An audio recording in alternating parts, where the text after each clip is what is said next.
today on To The Garage we're solving a problem with T25 front number plates. Came out to the driveway a couple of days back and actually my wife discovered that the plate on the T25 had broken free of its moorings. It vibrated loose on its last trip. If you look at the fixings, if we can get the camera to work, it's a self-drilling, self-tapping bolt. Seems like an unusual choice for a number plate mounting. And indeed you'll see that there's been past attempts at sticky strips as well. And this is all typical of sorts of things you find on the front of T25s, and the reason is the bumpers are steel, or at least on my model they're steel. You can't get a hand or indeed anything else around there because of that steel element that sticks into the bumper. Similarly, I can try to do the same thing for you underneath. You can't do that either. So there's no way to the back. So you need a front side only solution. Or you start unbolting the bumper irons and the end caps, break your end caps, and take the whole thing off, put the number plate on the bumper, and then mount the bumper. So all in all, not a very brilliant solution. Hence, over time, you end up with all sorts of little bodges like that. And the problem is now that this is obviously torn and vibrated and the hole's got bigger, and that's not going to hold.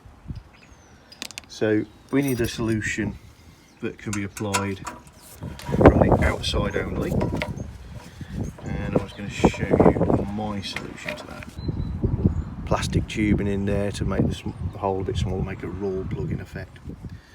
So get that little thing out there. So what we're going to do today is we're going to convert this to basically captive bolts.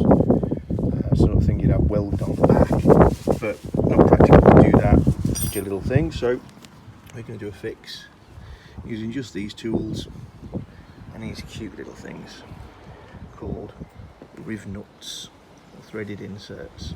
It's really easy to do. First thing we need to do is get these holes to be about 8mm in diameter, so that they can take the external diameter of these threaded inserts. Now the inside is 6mm, so we've got some 6mm screws, set screws. We've got some washers, the 8mm drill, straight blade screwdriver, cordless drill, and a Riv-Nutter, or threaded insert tool. And basically this looks a lot like a pop rivet tool. The only difference is, instead of grabbing hold of and pulling the tail on a pop rivet, it has a thread which gets screwed inside this, and the top part is plain, the bottom part is threaded. So when this is screwed on, this is the wrong size, it pulls the bottom half of the insert up, causing it to bulge like a pop rivet, and then you unscrew this thread, leaving behind basically a pop rivet with a thread up the middle. Brilliant. These things, pennies, you buy about 50 for £2 or £3. In various sizes, in aluminium as a rule, because they're a lot easier to work with. And the tool, check it out online, you can get all sorts of different brands and makes. Rivnut, I believe, is an actual brand name. But threaded insert gun, threaded insert tool, threaded pop rivet tool, all those sorts of good things. And you know, even for a really good one, you're going to pay maybe £30 UK. I think I paid about £12 for this one. So, mission 1. Let's get our hole to the right side.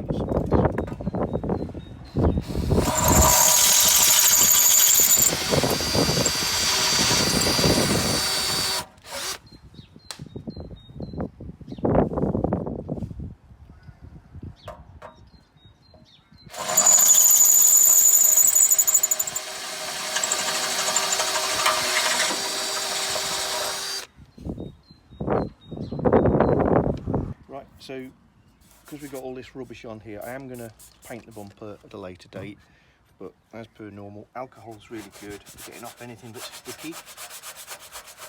Give it a rub up with a abrasive sponge, and then a bit more alcohol. And alcohol dissolves anything that's gluey and sticky, so give it a few seconds. See how strong it is, it's evaporating.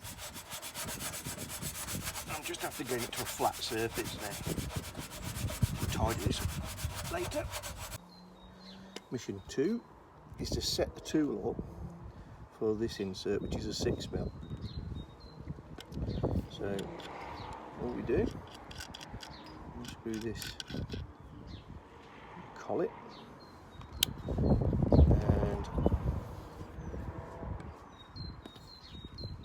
and then we have to remove this threaded insert from previous time.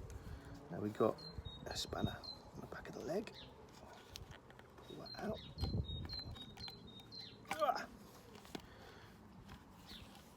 Some flats on this. That's the small end. Little gripper on the back. Unscrewing.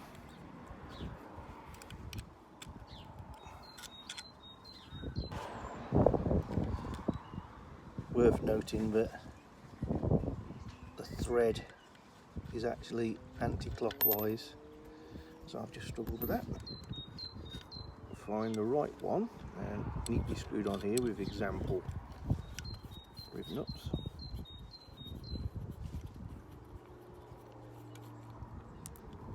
Get the correct one,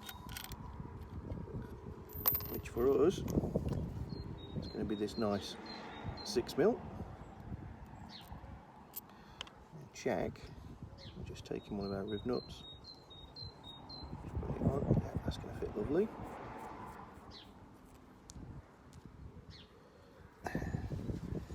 Take your correct size one, screw that one in, going the opposite way to what's intuitive. Do a little nipple, put the correct sized collet on the end, and again just check that your knot fits on. But at this stage, I try and get a focus going.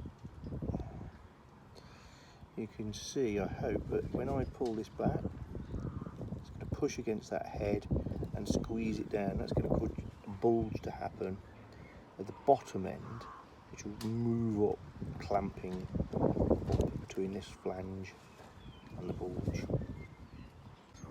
See the numbers at the top going? So I don't need, just move my head. Can you see that?